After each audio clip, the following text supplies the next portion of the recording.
Well, hello and welcome to the channel.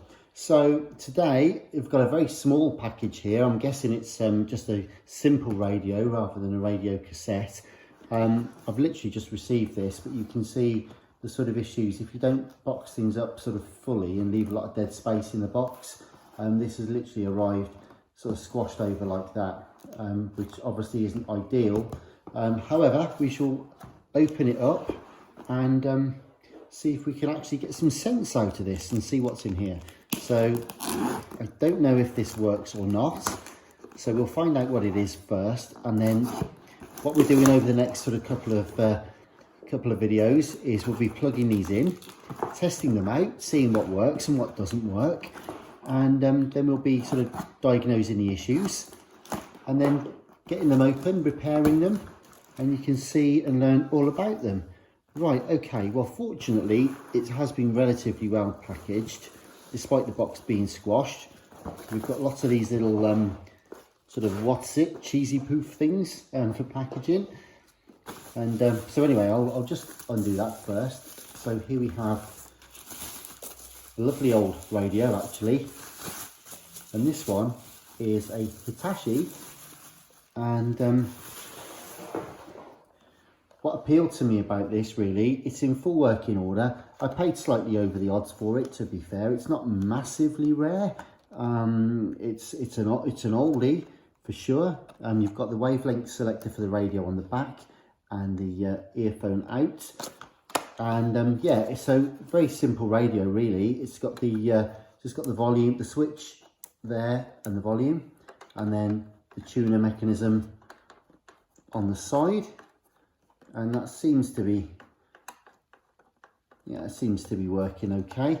But the aerial tip as well is intact, which I liked about this. So often they're bent, or the aerial tip is missing, or the engagement for the aerial is missing as well. So on this one, it's actually present. And I've got a bit of a penchant for the old radios with the original cases, to be honest. So let's have a quick look inside the case as well. So this one, he says, hopefully, just unbuttons there, and we'll get the hang of this in a moment. There we go. So we pull the front out, and that should, he says, hopefully come out. Unless, what I don't want to do is force the studs there. I don't think they are actual studs. Let me just check. This could take a while, boys and girls. I might need to fast forward the video while we figure this out. All right, it's on its way.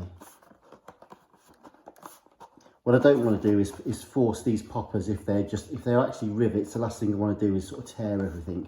So we'll just take this steady. There we go. And so here is the actual radio.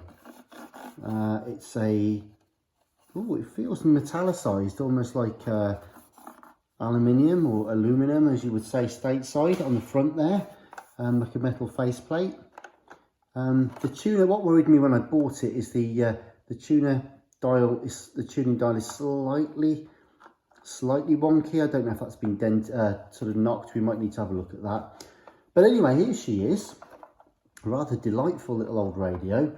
Pat tested in, it's hard to see without having a proper look at that, but some years ago. I doubt that's brand new, although the sticker looks new. But anyway, there she is. Here's the old transistor radio. Looks pretty good in the battery compartment. I mean, for a 40-odd-year-old radio, it looks rather beautiful actually. So please do subscribe and follow us for updates. Hit the bell, and what we'll do is we'll get this beautiful little thing sort of plugged in and test it and see what's what with it, and see if we can get it functioning beautifully and as nature intended. So thanks very much for watching, and in the meantime, stay safe, and I'll be back soon. Goodbye.